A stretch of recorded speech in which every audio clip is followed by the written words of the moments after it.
Mother's Day to you, Kandee Sappington. I love you. Well, happy Mother's Day again.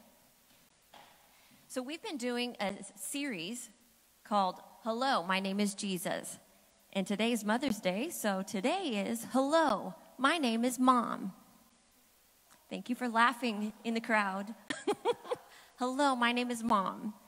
And my name is Mom and Kandee and Mama Sap and Madre and probably some other names I don't know, but they all make me feel loved, and that's a great thing. And some of you probably have different mom's names. Just simply, a mom is a female parent or a female in authority. I was also looking up what's the difference between mom and mother, but it seems like mother carries a little bit heavier weight with it. A mother gives birth. A mother produces. And a mother cares or protects. I think that's pretty cool. Being a mom is hard. You know, before I had children, I remember being in a restaurant with my husband and someone's child would scream and we'd look at each other and say, our kids will never do that. We will take them out. Or our kids, and then we had kids, and it's very different. Being a parent is hard. Being a mom is hard. Having a baby in your body for 9 months is hard. Giving birth is hard. Adopting is hard. Being a stepmom is hard. Breastfeeding is really hard. It's hard when you take your toddler to preschool for the first time. It's hard when you take your child to kindergarten and they say, I don't want you to go to the class with me, just daddy. That's hard. It's hard when your children go on their first play date without you. It's hard when your child has their first sleepover. You don't get to go along and you can't protect them the whole time. It's hard when your child goes on their first date. It's hard when your child gets their driver's license. And it's hard when your child goes away to college or an internship program at your friend's church and you know they'll be protected the whole time, but you're not that close. You're 5 hours away. Or in our case, our daughter was 11 hours away for the first one she did. That's hard. Being a parent is not easy, but it's also such a blessing and it's such a great thing to be a mom.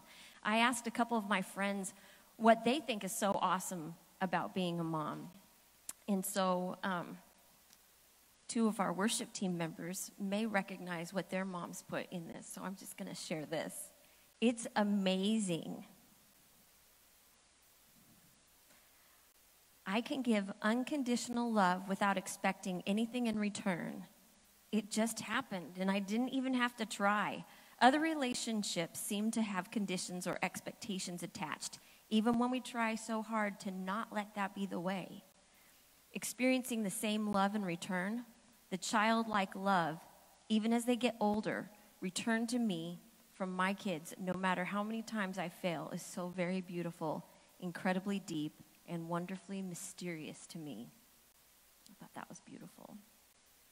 As they've gotten older, especially, seeing them come into themselves, in everything really, but more so than the broad picture, watching them develop their beliefs and convictions aside from what we've done and our best to instill in them.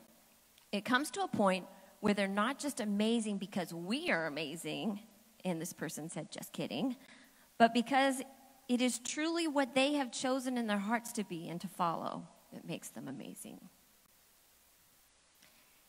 As my kids are now adults, seeing how they handle disappointment, they've had great attitudes and trust that God is in control. They want his way before their own. They're some pretty cool adults for sure.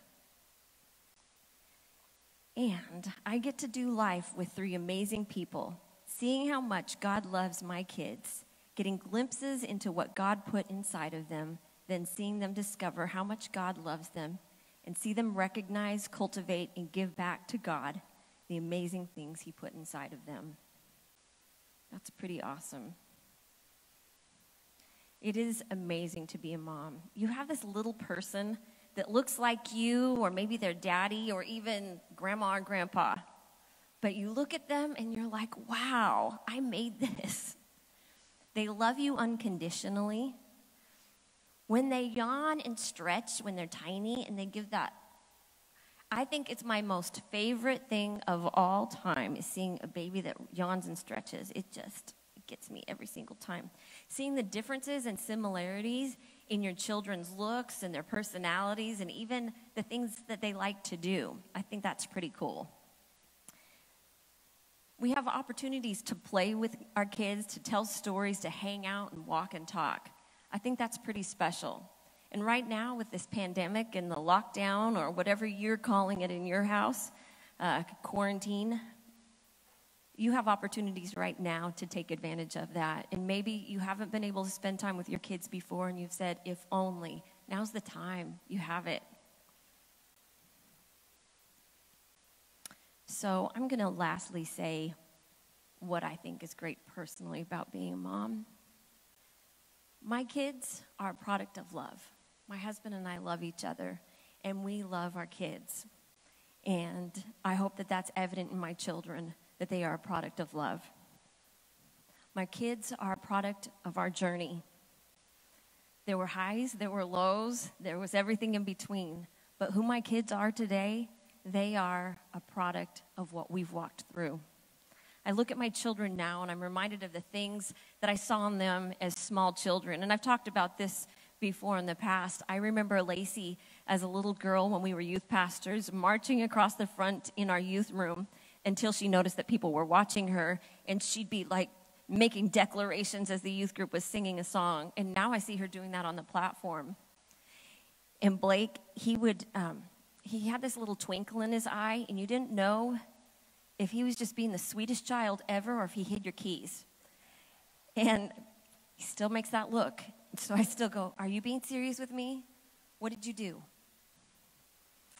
Mackenzie, I thought about different things about Mackenzie that I appreciate, but this one will just have to be my story for Mackenzie. Since Mackenzie was small, her daddy has always been her favorite. Always, always, always.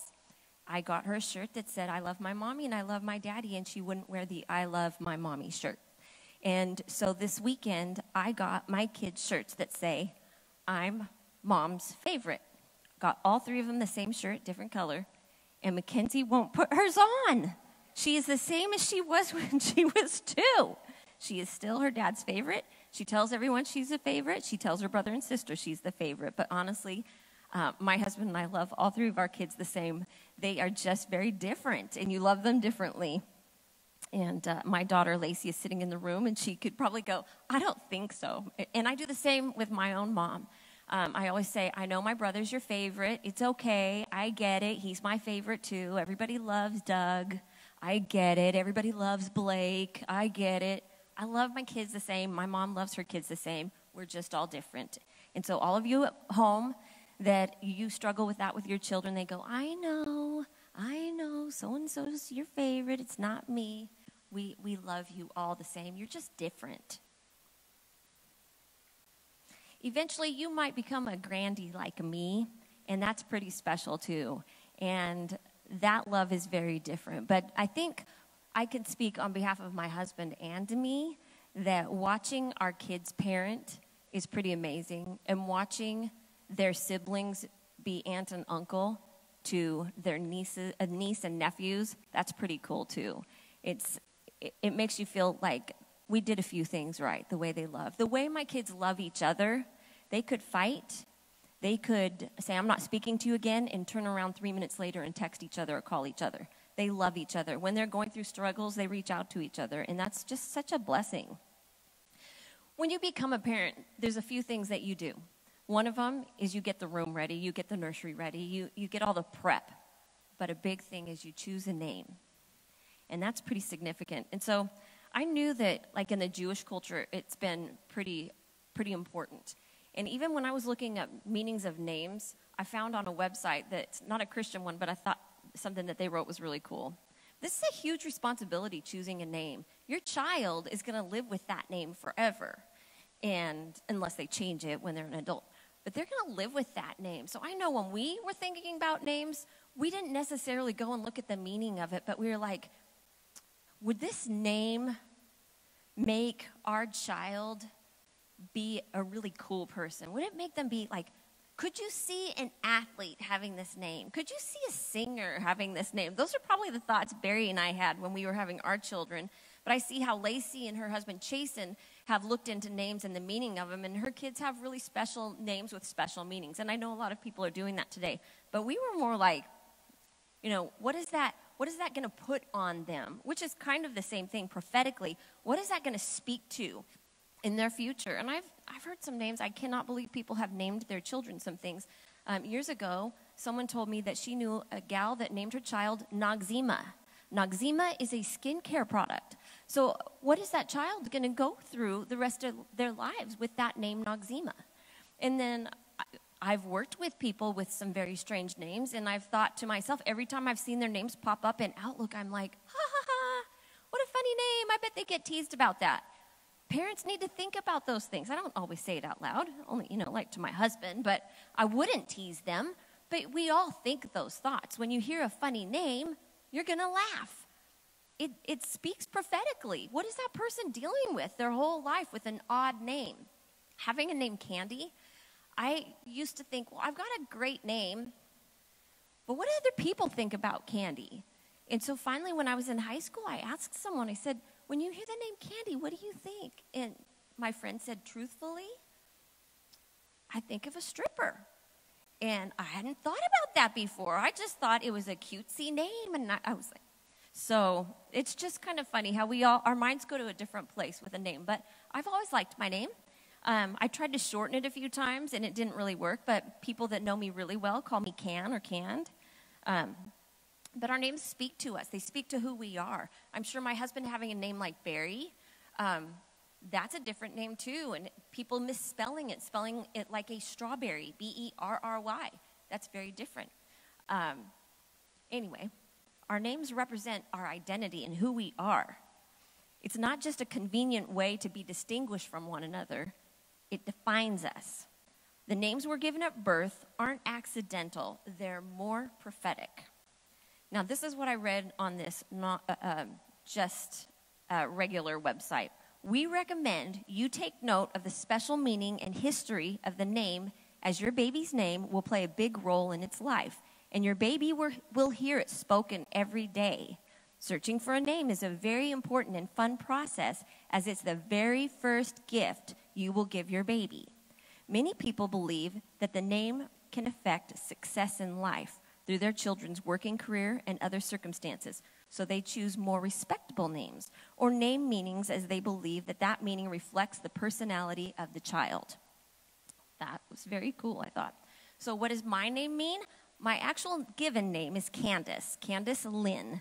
Candace means, this is cool, fire white or pure.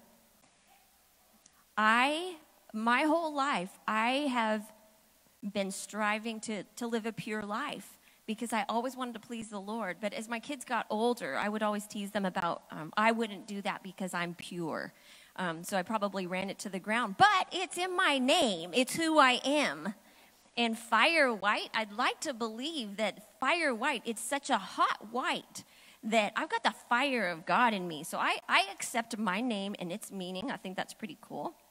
Barry, although my husband has no hair today, his meaning is fair-haired, and he was very blonde. We were both towheads as children, and if you were brought up in a different ethnicity, you may not know what a towhead is. It's when they have the white hair, like it looks bleached. We both had that, but none of our kids really had that blonde of hair.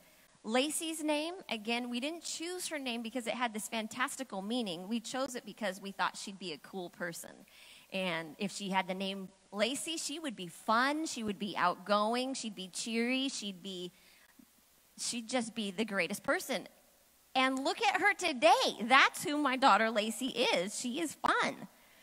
And when I've had parties at church, Lacey's the first to go around and greet people. She's very cheery. But her name means a place in France, belonging to Lacey or Lassie. So that's not awesome. But I did find one that said cheerful. And I think, Lacey, you are cheerful.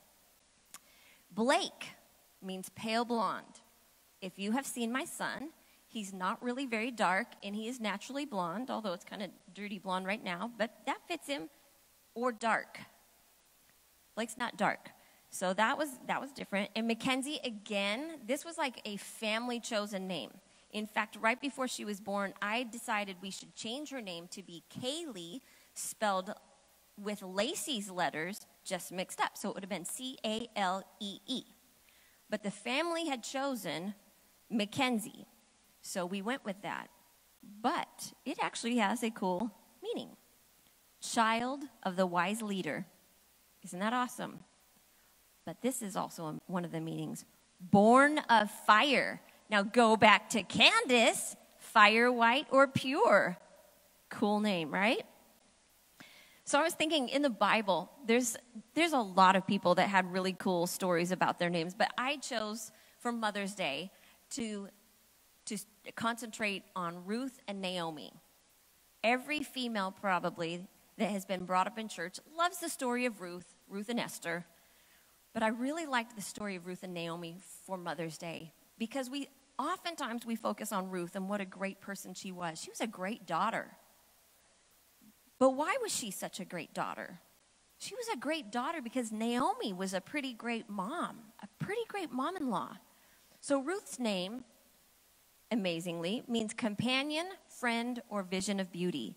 And Naomi means beautiful, pleasant, delightful. So in the story of Ruth, there's only four chapters in the book of Ruth. It starts out telling the story of Naomi and Elimelech. They left Judea to go to Moab because there was a famine in Judea.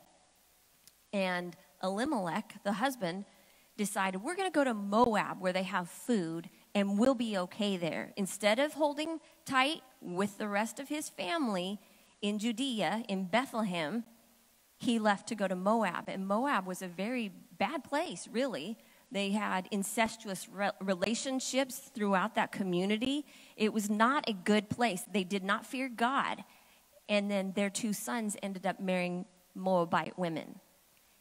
Elimelech died, and Naomi is left with her two sons, and they both died. From my understanding, I was reading a couple different things. I couldn't figure out if they lived in Moab for 10 years or if Ruth and her sister-in-law Orpah were married to their husbands for 10 years. Regardless, they were in Moab for about 10 years. And both of Naomi's sons died. So she is left with nothing but two daughters-in-law. And she said, it's time for me to go back home to my family. And they said, we're coming with you. And she said, no. And they said, no, we're going to come with you. So they start on their journey. And she said, girls, I don't want you to come with me. You need to stay here with your family. I cannot ask you to go with me and leave everything that you've known your whole lives behind. I want you to stay here. And Orpah said, okay, I'll stay. Goodbye. And she leaves. But what did Ruth say? She said, wherever you go, I will go. Wherever you lodge, I will lodge. Your people are going to be my people, and your God will be my God. Where you die, that's where I'm going to be buried. This and more may the Lord do to me if anything but death parts us. And that's from Ruth 1:16 and 17. Okay. A daughter-in-law just told her mother-in-law, I'm binding myself to you. There's nothing that's going to separate us except death. So to me, if Ruth, this amazing woman, is so determined to stay with Naomi, Naomi must have been pretty amazing. And those words that define her name, pleasant, beautiful, delightful, that must have been who Naomi was. So they head back to Bethlehem, and some of her family come around Naomi, and they say, is this Naomi? We haven't seen you in years. And she says, don't call me that. Call me Mara, because the Lord's dealt bitterly with me. I'm a bitter woman. And during this time, Ruth proves herself as a worthy daughter. she goes out and gleans in the fields, and a relative, a distant relative, they call him the kinsman redeemer, which I'll get to. He sees her there, and he says, "Who's this out here in our fields?" And someone said, "Oh, that's Naomi's daughter-in-law." And he tells them, "Treat her well. In fact, leave the good stuff behind for Ruth." Ruth is very well taken care of. She brings back wheat. She brings back food for Naomi, and she takes care of her mother-in-law. And people around them are seeing that Ruth has taken such good care of Naomi. And when Naomi finds out that Boaz, the owner of this field, is watching out for Ruth, she says, "Wait a second, he's a relative. He could be the kinsman redeemer. This is what I want you to do." And she gives Ruth instructions to go to what they call the threshing floor and lay at his feet and cover herself with his blanket until he notices her, and then he will give you instructions, is what she says. He gives her instructions, and he said, there is one relative that's closer. And a lot of you know the story, so I'm going to try to abbreviate it. What ends up happening is the closer relative says, I don't think I want to take on that wife and the property that goes with her. I have my own wife and my own property. I think it'll just be too ugly, too messy to deal with. So Boaz takes Ruth as his wife, and they end up having a child, Obed, who becomes the grandfather of King David. So Ruth is now in the ancestry of our Lord Jesus Christ. And she was a Moabite. But because of the way she treated her mother-in-law and the way that her mother-in-law treated her, this Moabite became the great grandmother of King David, and in the family line of Jesus Christ. Pretty amazing. So I just really felt like on this Mother's Day, I wanted to focus on that. I believe that after Ruth gave birth to her child Obed, and now the people in the community said, Naomi, Ruth has been better to you than 7 sons could have been. That's one amazing daughter that you have. I believe Naomi went back, and she was called Naomi now. No longer was she Mara. She now had a grandchild. And the Bible says that that child was now, even though Boaz was the biological father, because he was the kinsman redeemer, he knew that him having a child with Ruth, it would actually be in the family line of Elimelech's family. So Ruth's husband was Mahlon, so this was considered Mahlon's child, even though he wasn't the biological father of it. So Ruth, a Moabite, because Naomi was pleasant, delightful, and beautiful, just like her name said. She loved her well. She loved her back, and she was the daughter that Naomi needed, that she required in order to be redeemed. And this is a beautiful story about redemption. Absolutely beautiful. So many things about it. Boaz even taking this Moabite woman and knowing she's going to have a child, but it's not really going to be mine. He redeemed the family line. It's so beautiful. I want to end with this. Hello, my name is Kandee. My real name is Candace. And my name means pure or fire white. And I believe that I've got the fire of God inside of me. And I have tried my hardest to live a pure life. What is your name? And what does it mean?